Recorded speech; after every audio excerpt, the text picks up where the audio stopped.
X-Men, X-Men, X-Men. It's everywhere right now, bub. The first two episodes of X-Men 97 have dropped, and they're amazing. Wolverine is set to appear in Deadpool, and everyone is talking about this band of mutants. And now, so am I, yet again.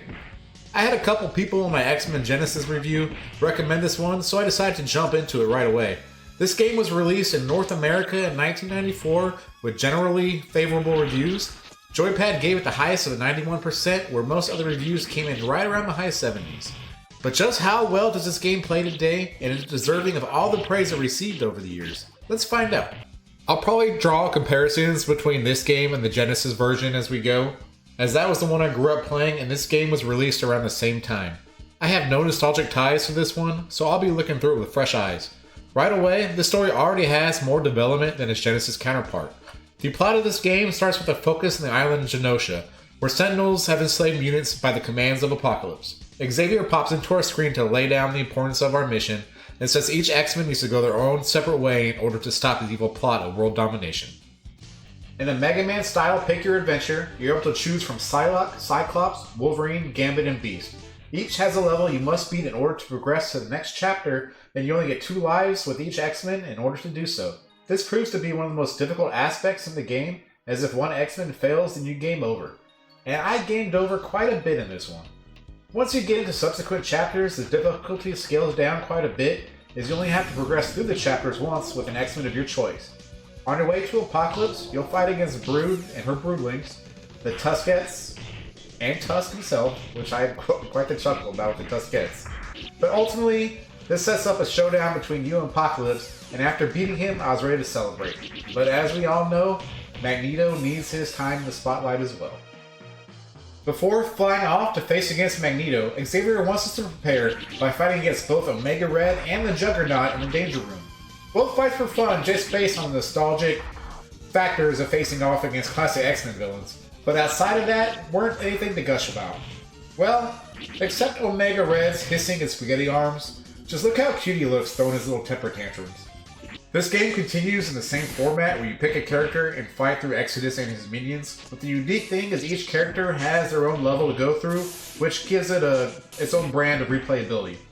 Now Magneto himself, this bastard was tough to beat. I think I struggled against him for well over an hour and never would have gotten past him if it wasn't for save states. Don't judge me too much. This game ends with Xavier thanking you and the X-Men that were enslaved being freed and brought home. Overall, the story was pretty good, and it felt very much like an X-Men arc of old. While the Genesis version is probably a half-and-half mix of combat and platforming, this game mostly focuses on combat with its beat-em-up style. I thought the combat was a lot of fun, but if you weren't careful, you could find yourself getting stun-locked by a group of baddies, and sit helplessly as you watch your life bar drain. Some levels are much more difficult than others, and I would have to find the cheesy way mechanics in order to get through them. For example, with Cyclops, I had to revert to my old Ninja Turtles 2 style tactics and jump kick back and forth. With the game spawning enemies behind me, I feel like this was the only safe way to not take a ton of damage, as you couldn't just sit and spin around mid-attack to take on approaching villains. Each X-Men played with their own unique moveset as well, and it was glaringly obvious that some were just better and stronger than others. I felt standouts were Gambit and Wolverine, as their movesets just made things easier, and the weaker ones were probably Psylocke and Beast. Additionally, you're able to use each character's mutant powers as much as you want, that is assuming you can pull off the Street Fighter style combo inputs to do so. For example, to do Cyclops' beam attack, you have to do a Hadouken down forward attack, often though you're surrounded by enemies and it was difficult to find time to pull it off. For other X-Men, Psylocke has her kinetic blade, you can unleash all kinds of attacks with Wolverine's claws, Gambit could toss out cards in all directions, and Beast, well, he could climb on ceilings, which was okay, I guess. It was also kind of lame. I'm not sure what else you could have done with him though. Maybe another X-Men would have been a better choice. The graphics in this game are pretty good as well. I think the Genesis version has this one beat, but this game isn't without its charm. Each of the X-Men looks exactly as they did in the 90s, and they pull it off quite well. The villains all look fantastic as well, but I think the true standouts are both Magneto and Juggernaut. All the levels also have their own unique look and feel, but I thought climbing a wall as Wolverine with the spinal column of a Sentinel in view to be one of my favorite settings in the game. Additionally, the sound design is great and absolutely smashes the Genesis version in this regard.